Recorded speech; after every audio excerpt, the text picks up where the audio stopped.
ये क्या गोली? तुम हमको मर गए? ये कैसा हुआ?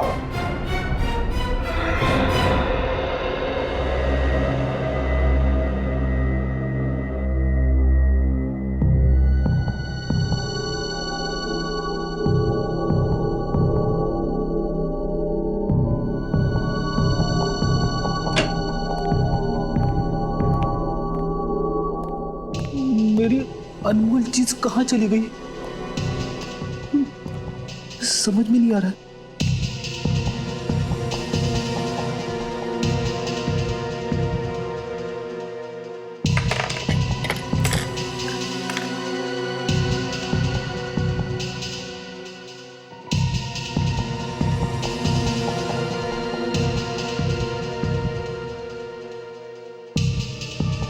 एसीपी साहब का डेस्क चेक करूं क्या?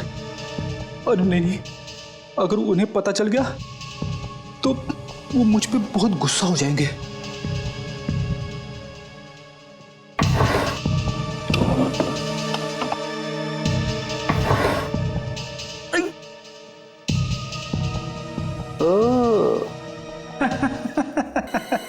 मिल गया मिल गया मिल गया, मेरा अनमोल पेन मिल गया। अब मुझे कवि बनने से कोई नहीं रोक सकता।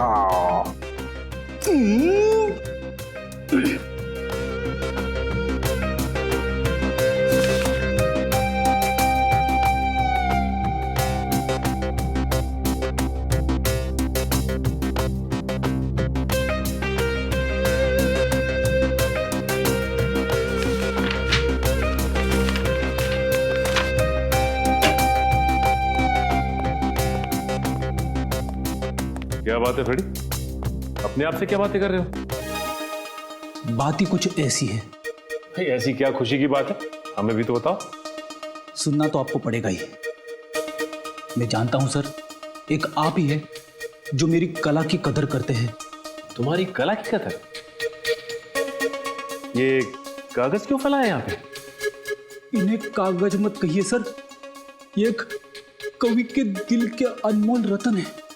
कवि के दिल के अनमोल रतन? लेकिन ये कवि कहाँ है? यहीं पे है, इसी बीरो में, आपके सामने खड़ा है। तुम कवि भी हो? क्या बात है। मैंने ऐसी ऐसी कविताएं लिखी है सर, जिन्हें सुन के आपका दिल पसीज जाएगा, आपकी आंखों में से आंसू बहने लगेंगे। तो क्या बात है, सुनाओ। सुनाऊं?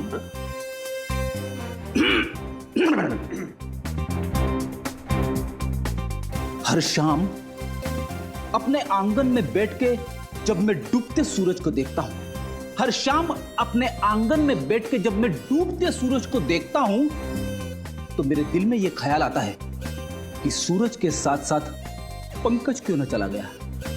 पंकज? तो तुमने पंकज पे कविता लिख डाली? बहुत याद आ रही है पंकज की? हाँ सर, पंकज की बहुत याद आ रही है। वैसे मैंने एक और कविता लिखी है। एक और? अभिजीत सर और तारिका के ऊपर। ठीक है, ये भी सुना दो। अभिजीत सर को पसंद है फॉरेंसिक लैब में जाना। अभिजीत सर को पसंद है फॉरेंसिक लैब में जाना। डॉक्टर तारिका से पूछते हैं वो केस का ताना बाना। जुर्म से जब बात बढ़ती है रिश्तों पे, तो डॉक्टर सालुंके का वहीं पे आ जाना।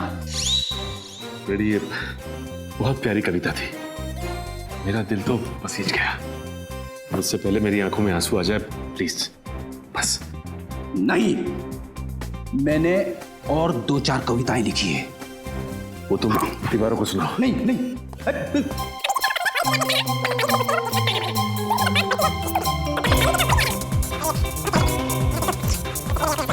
प्लीज फ्रेडी, बस बस प्लीज। थैंक गॉड, सही समय पे फोन आ गया। हेलो? क्या खून? तो खून हो, वो भी जेल में?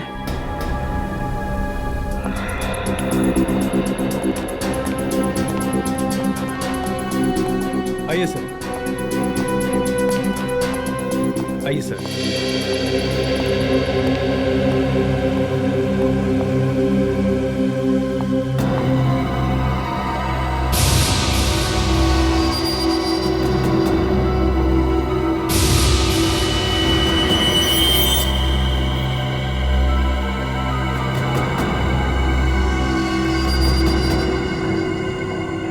शरीर पे और कहीं भी कोई चोट या जख्म का निशान नहीं है। इसकी मौत गोली लगने की वजह से ही हुई है।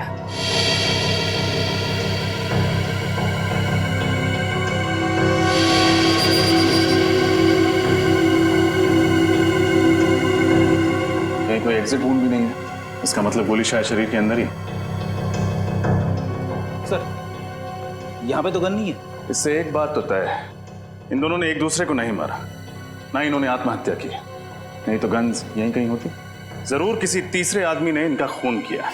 जेल में खून? ऐसा कैसे हो सकता है? इन दोनों के साथ तो कोई तीसरा कैदी भी नहीं था। नहीं तो मैं सोच रहा हूँ जेलर साहब, जेल के स्पेशल सेल में कैद 2 कैदी वो मारे जाते हैं। कैसे? किसी ने गोलियां चलने की आवाज भी नहीं सुनी? नहीं सर, फंक्शन में गाना इतना तेज बज रहा था कि ठीक से कुछ भी सुनाई नहीं दे रहा था। गाना जितना भी तेज बज रहा हो, गोली की आवाज को नहीं दबा सकता। सर, शायद गन पर साइलेंसर लगा होगा। मतलब तुम ये तो मान रहे तुम्हारी मौजूदगी में कोई जेल के अंदर गन लेकर आया, वो भी साइलेंसर वाली गन, और इन दोनों को मार दिया? नहीं सर, अंदर तो कोई भी नहीं आया। हम दोनों तो यही पहरा दे रहे थे, है ना? हाँ सर। गोली की आवाज नहीं सुनी, किसी को अंदर आते नहीं देखा। कैसे हो सकता है? कहीं तुम दोनों भी बाहर फंक्शन में गाना सुनने तो नहीं चले गए थे? नहीं नहीं सर, हम दोनों तो यहीं थे। आप जेलर साहब से पूछ लीजिए। ये ठीक कह रहे हैं, ये दोनों यही ड्यूटी कर रहे थे। सर, मैं इन दोनों को फोरेंसिक लैब ले जाती हूँ। विकी और चंदन की लाश की पोजीशन को देख के लगता है कि जिस वक्त गोली चली वो दोनों जमीन पर लेटे हुए थे। शायद दोनों सो रहे होंगे जब इन्हें गोली मारी गई। लग तो ऐसा ही रहा है, लेकिन देखना ये है गोली चली कहाँ से। बड़ी एक बात तो तय है कि इन्होंने आत्महत्या नहीं की, एक दूसरे पर गोली नहीं चलाई। गोली चलाई किसी तीसरे आदमी ने, और जिस वक्त गोली चली इस सेल में इन दोनों के अलावा और कोई भी मौजूद नहीं था। सेल का दरवाजा भी बाहर से बंद था, तो गोली सेल के अंदर से तो चली नहीं, गोली सेल के बाहर से चली। शायद यहां से। एक काम करो, लाश की पोजीशन पर लेट जाओ। आप मुझे कह रहे? हाँ, यहाँ कोई और तो है नहीं। ठीक है सर, अगर आप कह रहे तो मैं सो जाता हूँ।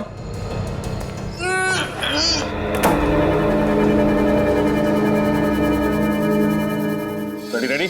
अरे सर, सचमुच गोली मत मार देना। घबराओ मत, बंदूक खाली है। यहाँ से पूरी बंदूक को अंदर घुसाना तो मुश्किल है, बाहर से भी गोली चलाई होगी तो जाके लगेगी सामने वाली दीवार में। इस एंगल से विक्की और चंदन को गोली मारना तो नामुमकिन है। गोली यहाँ से तो नहीं चली होगी। तो फिर गोली कहाँ से चली? हो सकता है वहां से। रोशनदान से? मगर रोशनदान तो काफी ऊंचा है और उस पर नेट लगी हुई है। सो तो है फ्रेडी। एक काम करते हैं, मैं बाहर जाके रोशनदान को चेक करता हूँ, तुम जाके जेलर साहब से मिलो, उनसे विक्की और चंदन के बारे में पूछताछ करो। उठ जाऊं? जेलर साहब बाहर हैं, उठना तो पड़ेगा ही।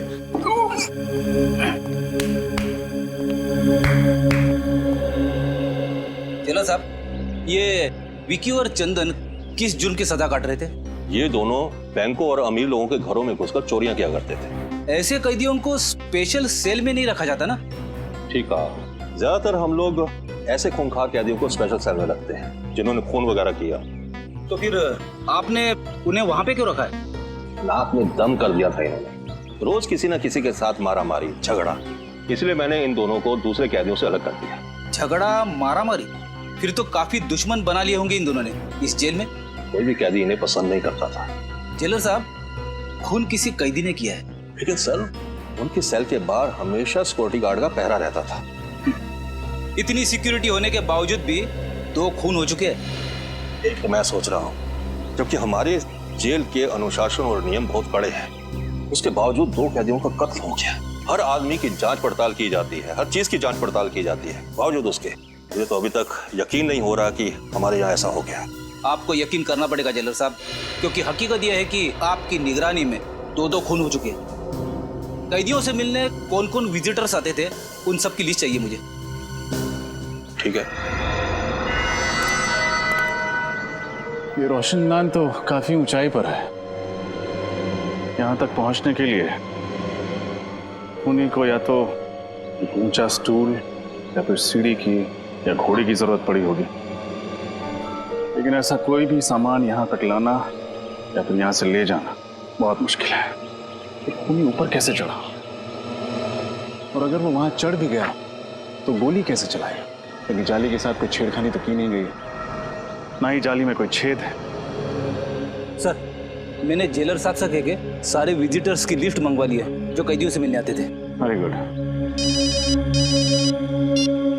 हाँ डॉक्टर तारिका।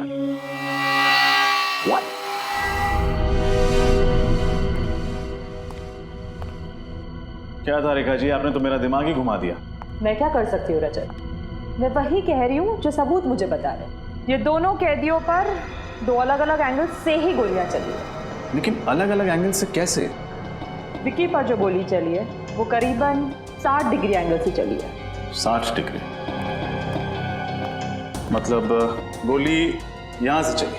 हाँ, और चंदन पर जो गोली चली है वो करीब 20 डिग्री एंगल से चली। 20 डिग्री मतलब यहां से? हाँ। तो क्या खूनी ने घुटने पे बैठकर गोली चलाई थी? अब एंगल तो यही दिखा रहा है। हाँ, मेरा दिमाग और भी चक रहा है। आपका कहना है कि गोली सेल के अंदर से चली, लेकिन यहाँ किसी भी तीसरे आदमी के होने की कोई संभावना है?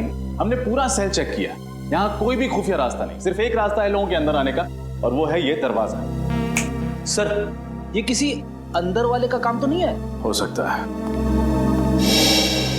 ये लीजिए सर, जो जो इन कैदियों से मिलने आता था उन सारों नामों की लिस्ट। Thank you.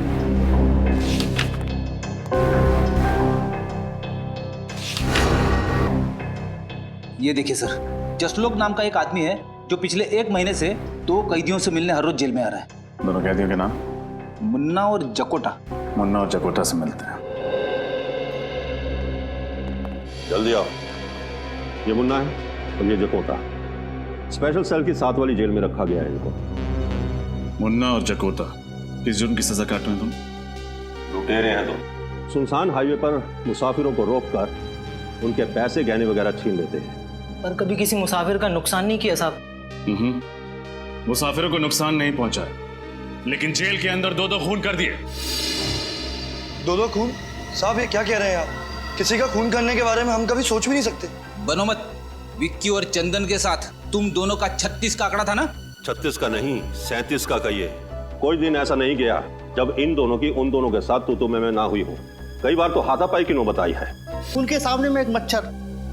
जेलर साहब, क्या हो रहा है आपकी जेल में? स्टाफ की पिटाई हो रही, 2-2 कैदियों का खून हो गया। मैं तो खुद हैरान हूँ। मुझे तो लगता था कि मेरी जेल में प्रशासन ठीक से चल रहा है, मगर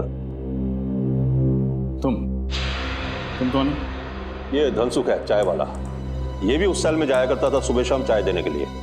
अरे क्या हुआ धनसुख?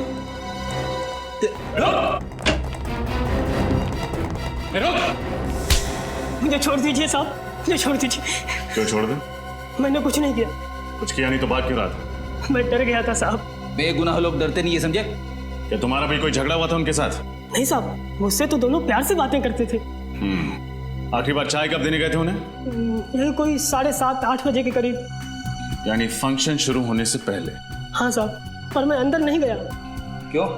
अंदर क्यों नहीं गए? साहब, मेरी चाय खत्म हो गई थी, इसलिए मैं बाहर से ही वापस आ गया। लेकिन सेल के पास तो गए थे ना, कुछ तो देखा होगा तुमने। क्या उस वक्त दोनों ठीक थे? हाँ साहब, दोनों अच्छे भले थे, आपस में बातें भी कर रहे थे। बातें कर रहे थे? क्या बातें कर रहे थे? कुछ सुना था तुमने? हाँ साहब, याद आया। क्या है? क्या बात है? भाई ये क्या मुसीबत है? मच्छरों ने काट काट कर बेहाल कर दिया है, जीना आराम हो गया है। हाँ? अरे मच्छर काट रहे हैं तो मच्छरदानी मंगवाऊं? जाओ और चुपचाप सो जाओ। अरे यहाँ बैठना मुश्किल हो रहा है और सोने की बात कर रहे हो? पता नहीं ऊपर से ये रोशनदान की जाली किसने निकाल दी है। अब तो मच्छरों की ऐसा है यहाँ पे। तुम लोगों का ना रोज रोज का नाटक हो गया है। कभी मारपीट करते हो, कभी गुंडागर्दी करते हो, तो कभी मच्छर का बहाना करते हो। यार चुपचाप सो जाओ। अरे धनसु इधर आ तू और चाय पिला। मांगे कड़ा इधर। चाय खत्म हो गई, अभी लाता हूँ थोड़ी देर में। भाई मेरे लिए चाय खत्म हो गई, जा जल्दी लेके आ। ओह, तो ये बातें हो रही थी। मगर सर, जब हम पहली दफा स्पेशल सेल में आए तब तो रोशनदान के ऊपर नेट लगा हुआ था ना? हाँ फ्रेडी, मैं भी यही सोच रहा हूँ। हुआ कुछ ऐसा होगा कि फंक्शन से पहले ही मौका पाकर खूनी ने रोशनदान से नेट हटा दिया होगा। फिर उसने फंक्शन के शुरू होने का इंतजार किया होगा। जैसे ही फंक्शन शुरू हुआ, सब लोग बाहर चले गए और खूनी ने विक्की और चंदन को गोली से मार दिया। फिर वापस भागने से पहले उसने रोशनदान पर नेट वापस लगा दिया।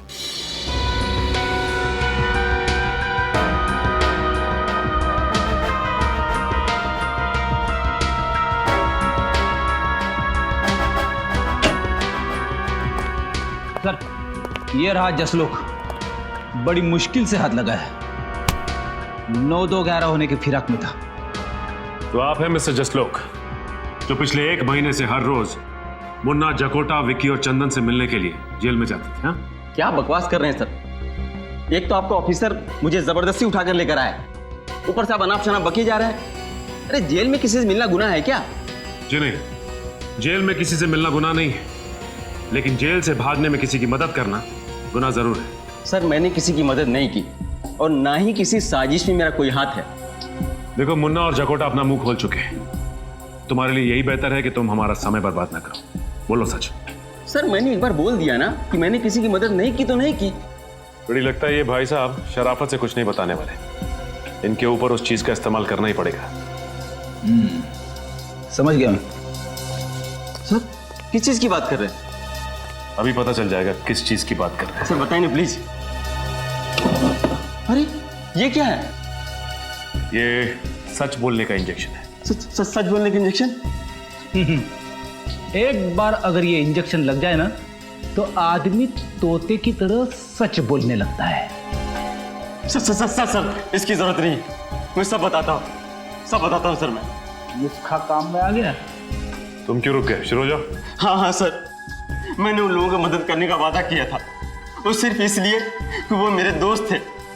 और जेल से निकलने के बाद इन चारों का क्या प्लान था? सर वो मुझे पता नहीं है, मैं तो सिर्फ जेल से निकलवाने में मदद कर रहा था। उसके बदले में वो लोग मुझे 10 लाख रुपए देने वाले थे सर। 10 लाख रुपए? हाँ, गोलियां शायद उस रोशनदान से ही चली हैं। लेकिन एक बात समझ में नहीं आ रही। डॉक्टर तारिका ने कहा था कि एक गोली यहां से 60 डिग्री एंगल से चली और दूसरी गोली यहां से 20 डिग्री एंगल से चली। लेकिन अगर दोनों गोलियां एक ही दिशा से उस रोशनदान से आई तो दोनों कैदियों को अलग अलग एंगल से कैसे लगी? सर, कहीं हम गलत दिशा में तो नहीं जा रहे? नहीं फ्रेडी, दिशा तो सही है, बस देखना यह है कि हवा का रुख किस तरफ है। हवा, दिशा, मैं कुछ समझा नहीं सर। मेरे कहने का मतलब यह है कि इन दोनों कैदियों के खून का उस रोशनदान से कोई ना कोई संबंध जरूर है, लेकिन क्या ये समझ में नहीं आ रहा। कहीं खूनी रोशनदान से तो अंदर नहीं आया? क्या फ्रेडी, रोशनदान का साइज देखा है तुम? इतने छोटे से रोशनदान से एक पूरा इंसान अंदर कैसे आ सकता है? अरे तो क्या सर, गन खुद उड़ के आई अंदर? क्या कहा तुमने? नहीं सर, नहीं, शायद सही कहा तुमने। हाँ, गन उड़ के ही सेल के अंदर आई। गन उड़ के अंदर ही? हो सकता है गन किसी ऐसी चीज के साथ जुड़ी हुई जो उड़ सकती, जैसे कि कोई खिलौना। हाँ सर, वो छोटे छोटे खिलौने होते हैं ना, वो हेलीकॉप्टर्स, एरोप्लेन, जिन्हें रिमोट कंट्रोल से उड़ाया जाता है। एग्जैक्टली। दरअसल हुआ कुछ ऐसा होगा कि खूनी रोशनदान के उस तरफ नीचे खड़ा हो, उसके हाथ में रिमोट कंट्रोल होगा। उसने इस रोशनदान के जरिए हेलीकॉप्टर को अंदर भेजा होगा। हेलीकॉप्टर में एक कैमरा फिट होगा जिसके जरिए खूनी देख सकता था कि हेलीकॉप्टर कहां जा रहा है। इसके अलावा हेलीकॉप्टर में एक मैकेनिज्म होगा जिससे वो दोनों गोलियां चली होंगी, जिससे कि विक्की और चंदन की नींद में ही मौत हो गई। ओह, अब समझ में आया, गोलियां 2 अलग अलग एंगल से कैसे चली है।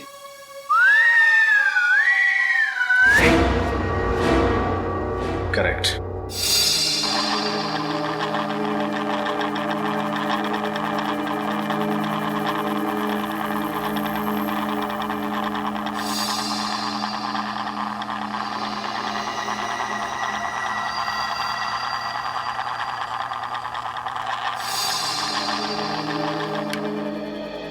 वो हेलीकॉप्टर भी कुछ इस तरह का होगा। इससे ज्यादा बड़ा नहीं हो सकता, नहीं तो फिर वो उस रोशनदान से सेल में घुस नहीं पाता। इसका मतलब ये काम किसी अंदर वाले का ही, जिसे अच्छी तरह से पता था कि रोशनदान की लंबाई और चौड़ाई कितनी है। हो सकता है ये आदमी कोई जेल का कैदी या फिर जेल का ही कोई आदमी, क्योंकि बाहर का कोई आदमी इतनी प्लानिंग से खून नहीं कर सकता। सर, ये मुजरिम भी क्या नए नए तरीके निकालते हैं खून करने के लिए। अगर इतना दिमाग किसी अच्छे काम में लगा दें तो समाज का कितना भला हो सकता है। हाँ, ये बात तो है श्रेया। खूनी ने दिमाग तो बहुत लगाया इसमें। रिमोट वाला हेलीकॉप्टर और रिमोट वाली गन। और इस तरह का हेलीकॉप्टर बाजार में तो मिलता नहीं होगा। खूनी ने जरूर किसी खास दुकान या कारीगर से बनवाया होगा। या शहर में जितनी भी इस तरह की दुकानें हैं जहाँ पे कस्टम मेड चीजें बनती हैं, वहाँ पता करते हैं। अच्छा, वैसा हेलीकॉप्टर चाहिए था आपको? हाँ, क्यों? मुझे लगा ऐसे हेलीकॉप्टर से तो जवान लोग खेलते हैं। क्या मतलब है तुम्हारा? मैं बुड्ढा दिखता हूँ तुमको? मेरा वो मतलब नहीं था सर। तो फिर क्या मतलब था? मुझे सिर्फ इतना बताओ, तुम्हारे पास इस तरीके का हेलीकॉप्टर है या नहीं? नहीं। अरे तो पहले बताना चाहिए था। इतनी देर से टाइम पास कर रहा था क्या? सुबह से कोई मिला नहीं? Excuse me. हाँ जी। आपकी दुकान में रिमोट कंट्रोल से चलने वाला हेलीकॉप्टर मिलता है? नहीं, ऐसा हेलीकॉप्टर तो हमारे दुकान में नहीं मिलता है। अगर ऐसा हेलीकॉप्टर आपकी दुकान में नहीं मिलता है तो आपको पता तो होगा कि कहाँ मिलता है। एक काम कीजिए सर, आगे चले जाइए और पूछ लीजिए, उनको शायद पता होगा कहाँ मिलता है। आपको नहीं पता? नहीं। तो ऐसा बोलो ना।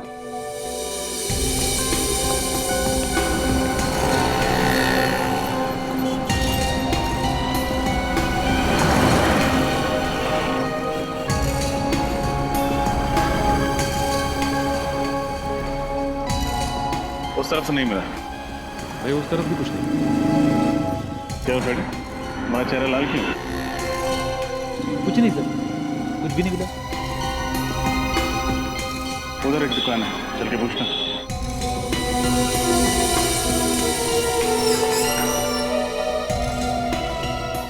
चाहिए सर, क्या चाहिए आपको? आपकी दुकान में रिमोट वाला हेलीकॉप्टर मिलता है? हाँ जी, मिलते हैं सर। दिखाइए जरा। फिलहाल तो सब बिक चुके हैं, अगर आप कहें तो आपके लिए ऑर्डर से मंगवा देता हूँ। जी नहीं, उसकी जरूरत नहीं। आप हमें सिर्फ ये बताइए कि उस हेलीकॉप्टर पे गन और कैमरा क्यों फिट किया आपने? गन? कैमरा?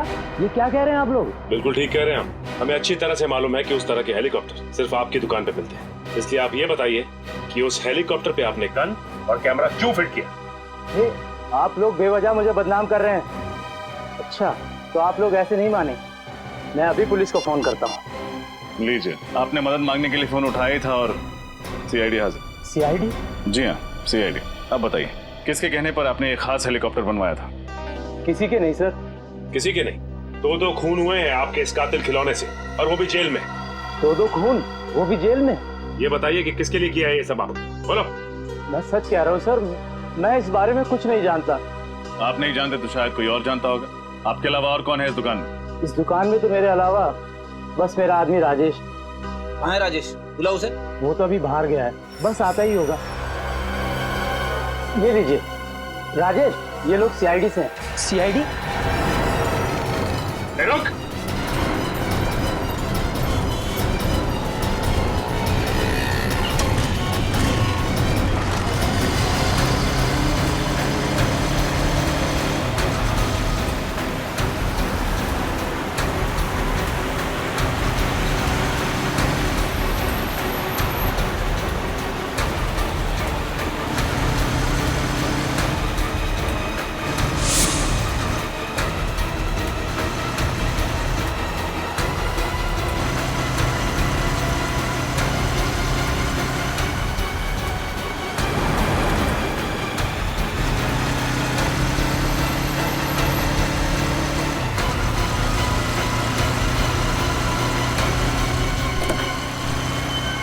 मेरी तो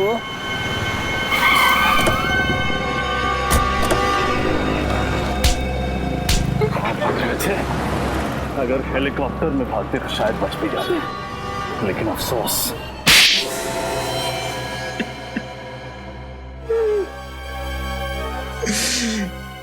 गलती हो गई साहब।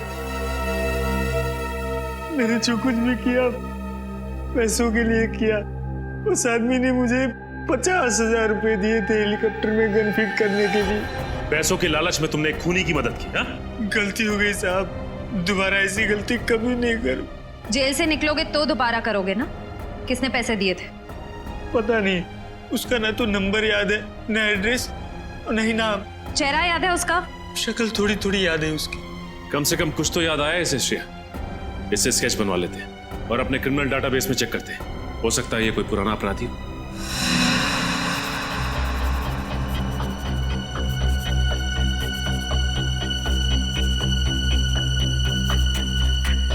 आंख सर थोड़ी सी छोटी और थोड़ी सी लंबी।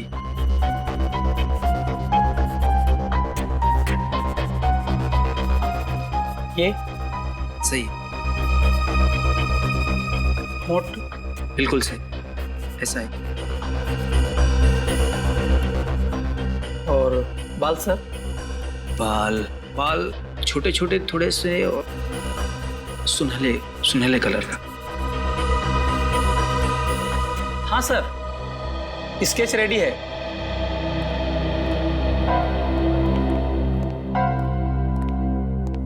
ये वही आदमी है? यस मैम, वही है। श्रेया काम कर, अपने क्रिमिनल डाटाबेस में देखो, हो सकता है पुराना क्रिमिनल हुई। सर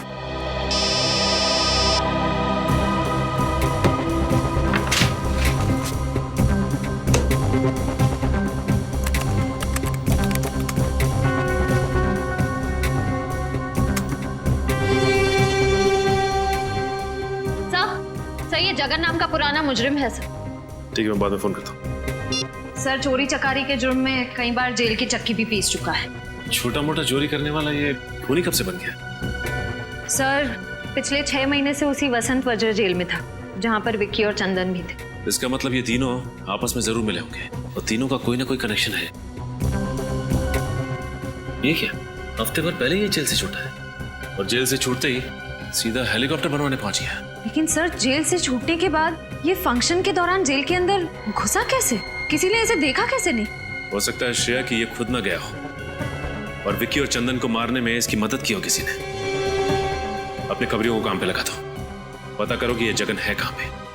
सर देखो, अगर तुम्हारी खबर गलत निकली ना तो सोच। क्या साहब, रिंकू की खबर आज तक गलत निकली है? क्यों अब निकलेगी? जिस कबूतर की आपको तलाश है उसने यहीं पे घोंसला बना रखा है, यही है उसका घर। ये है जगन का ठिकाना। ठीक है रिंकू, ये रखो तुम अपने पास।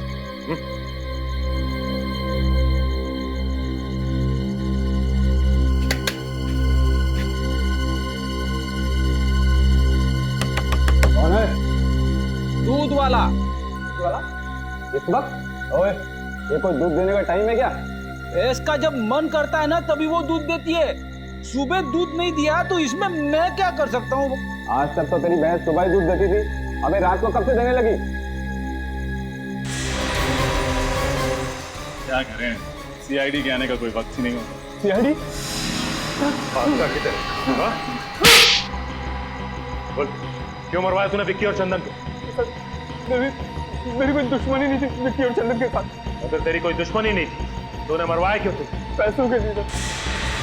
किसने दिए थे पैसे? बताओ किसने दिए थे पैसे तुम्हें ये सब काम करवाने के लिए?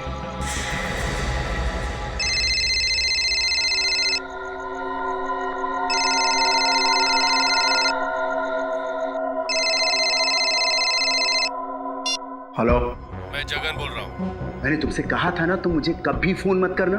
देखो मैं तुमसे मिलना चाहता हूँ। तुम्हारा दिमाग तो खराब नहीं हो गया? देखो तुम्हें मुझसे मिलना ही पड़ेगा, नहीं तो मैं। नहीं तो क्या धमकी दे रहे हो मुझे? आज रात 9:30 बजे ज्वाला रोड इंतजार करूंगा। अगर नहीं आए तो? नहीं आए तो क्या कर लोगे? हेलो हेलो, नहीं आया तो क्या कर लोगे?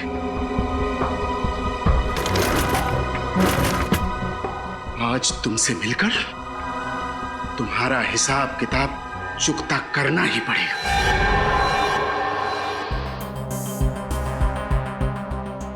अब तो मैंने आप लोगों का काम कर दिया है, अब मैं जाऊं सर?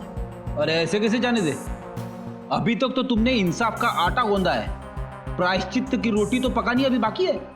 इंसाफ का आटा, प्रायश्चित की रोटी? मैं कुछ समझा नहीं सर। तुमने खूनी को हमारे बनाए हुए जाल में तो बुला लिया, लेकिन तुम्हारा काम अभी खत्म नहीं होता है। उसे गिरफ्तार करने के लिए तुम्हें हमारे साथ चलना होगा। नहीं सर, मैंने उसे धमकी देकर उसे बहुत गुस्सा दिला दिया। अगर मैं वहां गया ना तो वो मुझे भी मार डालेगा। बड़ा डर लग रहा है तुम्हें मौत से? उस वक्त एक बार भी नहीं सोचा जब जेल में 2 कैदियों को मौत के घाट उतारने की प्लानिंग चल रही थी? सर, मैंने जो कुछ भी किया उसके लिए मैं बहुत शर्मिंदा हूं। मैं आप लोगों से वादा करता हूं सर कि आज के बाद मैं कोई भी गुनाह नहीं करूंगा। कैसे करें तुम्हारे वादे पे यकीन? एक जुर्म की सजा काट के आए हो और दूसरा गुनाह कर बैठे। सर, मेरे लिए नहीं तो कम से कम मेरे बीवी बच्चों के लिए मुझे माफ कर दीजिए। मेरे बिना उनका भविष्य अंधकार में हो जाएगा।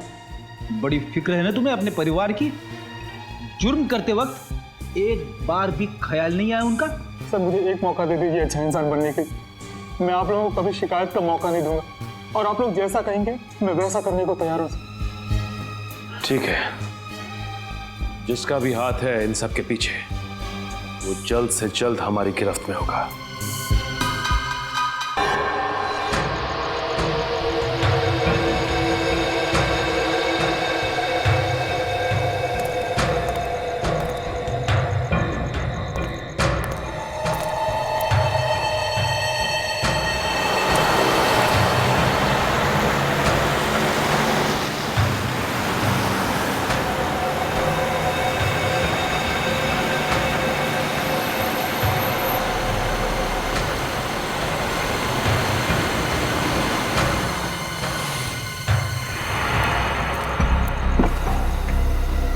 अच्छा हो जो तुम आ गए। मुझे सीआईडी की धमकी देने की तुम्हारी हिम्मत कैसे हुई? देखो, सीआईडी तुम्हारी वजह से मेरे पीछे पड़ी है। अब तुम्हारा फर्ज बनता है कि तुम मुझे सीआईडी से बचाओ। अच्छा, मैंने जो तुमसे काम करवाया उसकी कीमत मैं दे चुका हूँ और तुम्हें सीआईडी से बचाने का मैंने ठेका नहीं ले रखा। देखो, मुझे फांसी पे नहीं चढ़ना। तुम्हें सीआईडी से बताना ही होगा कि असली गुनहगार तुम हो, समझे ना? अच्छा, मुझे लगता है तू ऐसे नहीं मानेगा। रुक, तेरा तो एक ही इलाज है। नहीं नहीं नहीं नहीं, इतना बड़ा धोखा। सीआईडी के सामने गोलीबारी अच्छी बात नहीं है।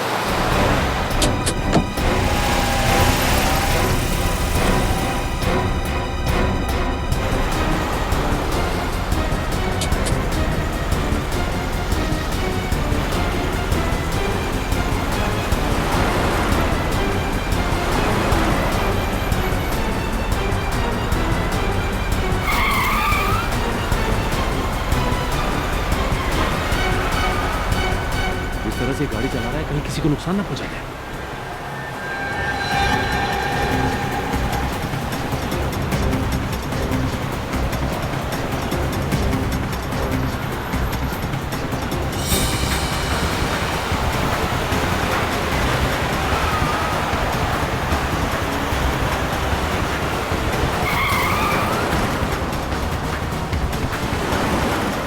टायर पे गोली मारो।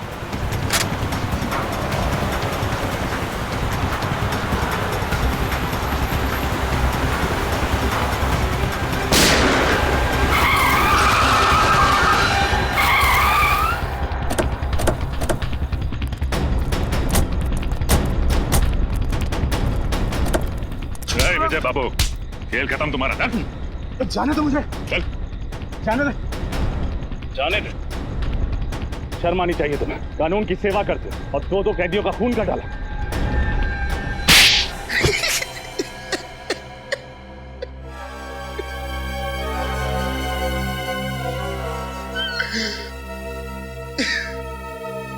मैंने उन लोगों को मारने का इरादा बहुत पहले ही कर लिया था। इंतजार था तो बस एक सही मौके का, और वो मौका मुझे मिला जेल के उस फंक्शन के दौरान। क्यों?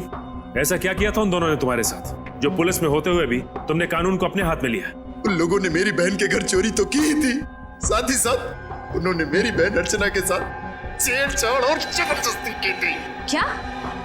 तो तुमने ये बात किसी से कही क्यों नहीं? मैं डरता था कि समाज में बदनामी होगी, मेरी बहन का घर से बाहर निकलना मुश्किल हो जाएगा। बस इसी डर से मैं अपना मुंह बंद करके बैठा था, और विक्की और चंदन इसी डर का फायदा उठाकर मुझे ब्लैकमेल करने लगे थे। नजरें क्यों चुरा रहे हो विजय बाबू? लगता है हमें देखकर विजय बाबू की आंखों में आंसू आ जाते हैं, इसलिए नजरें चुरा लेते हैं। क्यों? पर चंदन, हमें देखकर विजय बाबू को रोना क्यों आता है? क्योंकि शायद इसे अपनी बहन अर्चना की याद आ जाती है। अरे बाप रे, चंदन चंदन इसे गुस्सा आ रहा है, इसे बहुत तेज गुस्सा आ रहा है। चंदन, चंदन मुझे डर लग रहा है। चंदन मेरे हाथ कांप रहा है। ये अगले हफ्ते तक 20,000 रुपए मिल जाने चाहिए हमें, वरना तेरी बहन अर्चना की दुखद कहानी ना बहुत जल्दी पूरे शहर की जुबान पे होगी बेटा, समझा? और आंखें मत घूर ना दिखा, चल काम कर अपना। यार देख, हंस लो, जितना हंसना है हंस लो। वो पल दूर नहीं जब एक बहन पर हुए अत्याचार का बदला एक भाई अपने हाथों से लेगा। आप ही बताइए सर, हर पल अपमान का घूंट पीकर जिंदगी गुजारना आसान नहीं है। माना तुम्हारी बहन के साथ जो हुआ गलत हुआ, पर ये सोचकर चुप बैठ जाना कि बदनामी होगी, ये बहुत ही गलत और पिछड़ी हुई सोच है। और औरतों पे जुर्म बढ़ने का ये भी एक कारण है।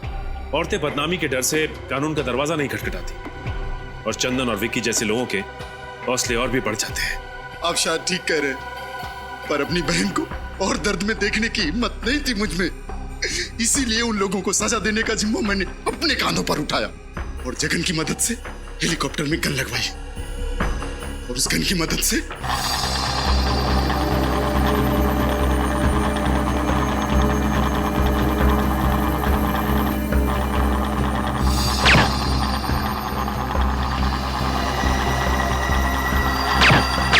माना कि तुमने जो किया अपनी बहन का बदला लेने के लिए किया, पर अगर बदले की आड़ में हर इंसान जुर्म करने लगे तो समाज में जंगल राज फैलने में देर नहीं लगेगी। मैंने जिन लोगों को मारा वो कोई अच्छे लोग नहीं थे। ये सही है कि वो लोग अच्छे नहीं थे, लेकिन गुनाह तो फिर भी गुनाह होता है, और तुम्हें क्या सजा देनी है यह अब अदालत तय करेगी।